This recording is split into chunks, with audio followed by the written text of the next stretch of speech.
Okay, it is September the 5th, and figure it's probably time for an update on my garden. All I have this year, as I mentioned in my last video, is the Peruviano Arancio, and they've actually done very, very well. I mean, you can see how big these plants are, and I'm sure I've got just based upon a quick count, about 300 peppers altogether. They're quite beautiful. They're a really nice pepper. Here's a couple that are ripe. I don't know how well you can see the beautiful orange color of them. They're a sweeter pepper, not terribly hot, maybe a couple 100,000 Scoville units, so nothing that the average person couldn't handle. But they're very versatile. I really like them. And they're also the most reliable and the quickest to grow. And so with almost 100% germination rate, it was really the way to go with the truncated year that we had this year. And anyway, I just thought that I would just show how this all came out. Very, very nice. There's really not a lot to say about them. You know, I've said it many, many times since I first grew them.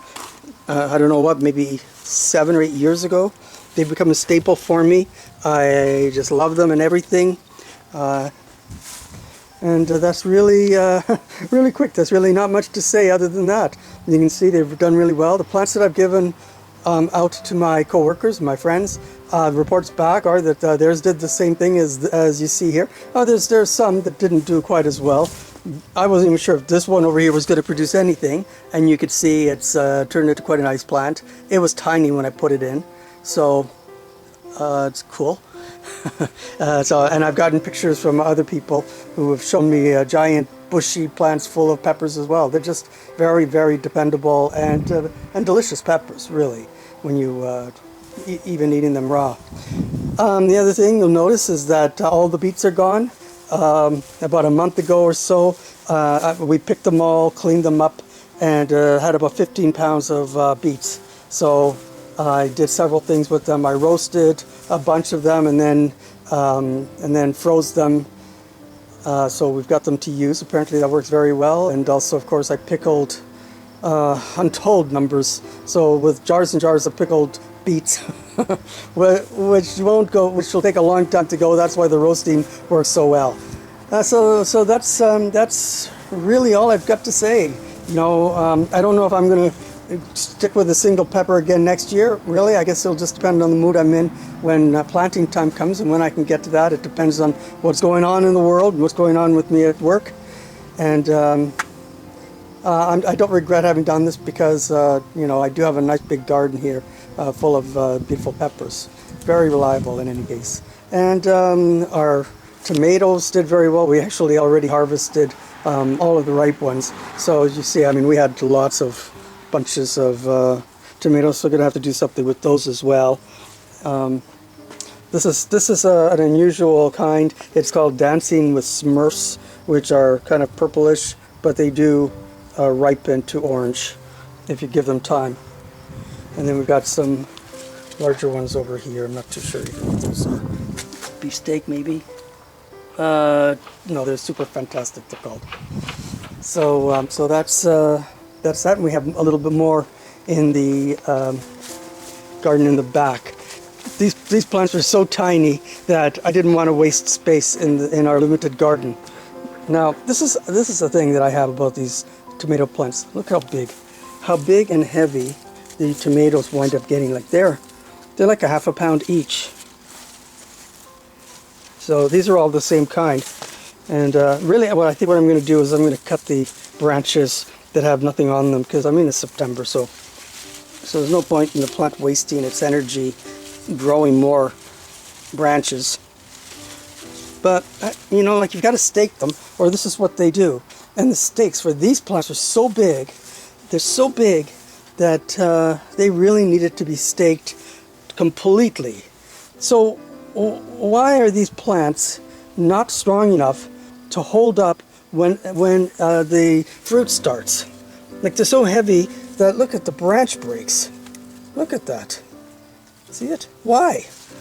It seems like an extremely poor design. Imagine if humans had little frail necks that were so tiny that they weren't strong enough to hold up our big heavy heads. And we needed to always have a brace put on when you're first born in order to prevent this from happening.